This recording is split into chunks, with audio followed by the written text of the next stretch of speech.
ibang balita, karumal-dumal na krimen sa Paki, Laguna. Isang sanggol na 7 araw pa lang ang pinugutan ng sarili raw ng ama. Todo tanggi naman ng suspect sa paratang. Saksi si John Consulta. Patay na ang apo ko. Kung sino ang gumawa niyan, siyan magbabayad sa kanya. Nakakaawa ang sinapit ng tinutukoy na apong 7 araw pa lang mula ng isinilang. Natagpo ang pugot. Ang itinuturong sa larin, ang sariling ama. Kwento ng ina ng biktima. Niyaya raw sila ng mister na maligo sa isang sapa at iwan muna ang sanggol sa bahay. Pero pinuuna raw sila ng mister na sumunod naman sa sapa.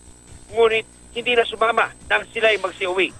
Pagbalik sa bahay, nakita na lang nila ang sanggol, wala ng ulo. Kahapon pa raw tila kakaiba ang kilos ng mister. Inuutosan po niya ako na patayin ko yung anak ko. Kasi tiyanak daw po. Galit po talaga ako sa kanya, ginawa doon sa anak ko. Sa 7 days pa lang po nahahawakan ko, tapos saglit na mawawala sa akin.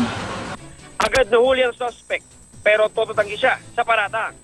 Okay naman ang lagay nun eh. Gapo-gapo nga. Hindi ako ang may gawa nun, sir. Gusto ko nga makakita yung anak ko kung anong lagay nga eh. Patay sa paunang investigasyon, kitchen knife ang ginamit ng suspect. Matibay rin daw ang hawak na ebidensya ng pulisya. Yung tsinelas na nakakita namin doon, may patak po ng dugo. Siya lang po ang huling-huling tao na naiwan doon bago pinapunta sa ilog yung Magbienan. Ayon na rin po sa aming municipal DSWD, ang tao po ay may record na po ng dinala po sa mental hospital way back 2010. At ayon din po sa mga report na nakuha po namin, dati na pong kasong arson. Mula sa Paki, Laguna, ako si John Consulta, ang inyong saksi.